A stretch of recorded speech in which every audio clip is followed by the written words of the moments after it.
But before all that, a special report on the volunteer doctors from the UK helping to save lives in Syria. ITV News has filmed with a group which travelled to the north of the country earlier this month. Now, they're training and supporting local medics who are still treating injuries from more than a decade of war, as well, of course, as the aftermath of February's devastating earthquakes. And there's also the ever-present threat of airstrikes, which indiscriminately hit civilians, including children. And a warning that this report from our correspondent Ammar Murphy contains some upsetting pictures of injuries. Dressed in his best clothes, this is a big day for 12-year-old Ahmed. The chance to achieve the dream of his lifetime. The chance to once again be a young boy able to walk on two legs. And this is one of the doctors who could make his dream a reality, part of a team of volunteers from the UK treating patients in Syria. طيب أحمد احكي لي كيف كانت الإصابة؟ كنت بريحة بسوق السما طبق علينا قذف فيها صاروخ غبت على الوعي فقت بإدلب رجعت غبت على الوعي فقت بتركيا. Ahmed has had many operations, but his injury is so severe, neither teams in Syria nor Turkey have been able to make it possible for him to have a prosthesis. His last hope is that the visiting medics will be able to treat him. شو بدك تطلع لما تخلص دراسة؟ يا دكتور يا فني أطراف. ما شاء الله. طب ليش اخترت الطب أو فني أطراف؟ الطب بساعد يلي مثلي والفن الأطراف كمان بساعد يلي مثلي.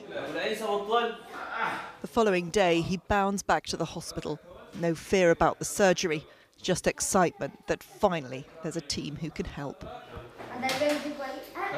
That team are doctors working for the British-based charity the David Nott Foundation and Action for Humanity, on a week-long mission to northern Syria to support colleagues overwhelmed by 13 years of war and this year's earthquake.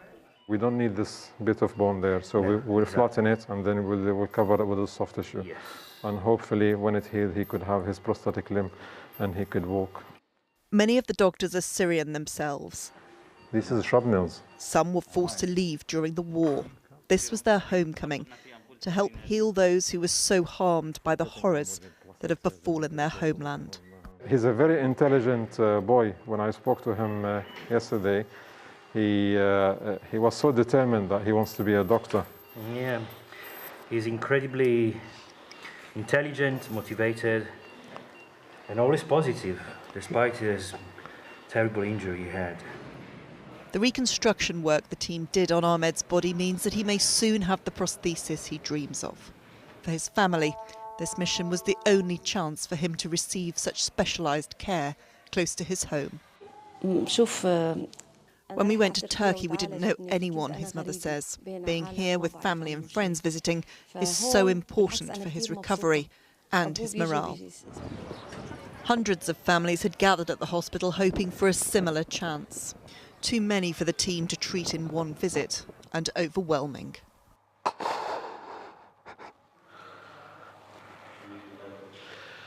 It's difficult to take the emotions out. These people have been unlucky. They haven't done anything wrong. These children, they've been walking through the street. They've been hit by the airstrikes.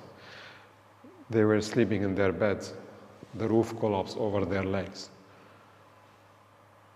They are in need of our help.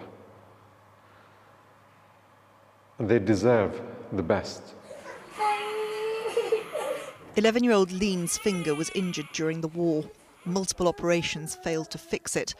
But now the team have been able to reattach her ruptured tendon, offering her the chance of life with two working hands. Because of such need, the David Nott Foundation are training local doctors in advanced medical techniques. Let's say the operation is on this side. So you can place a sandbag underneath. A way to ensure that more patients receive greater levels of care until they can raise the funds to return again.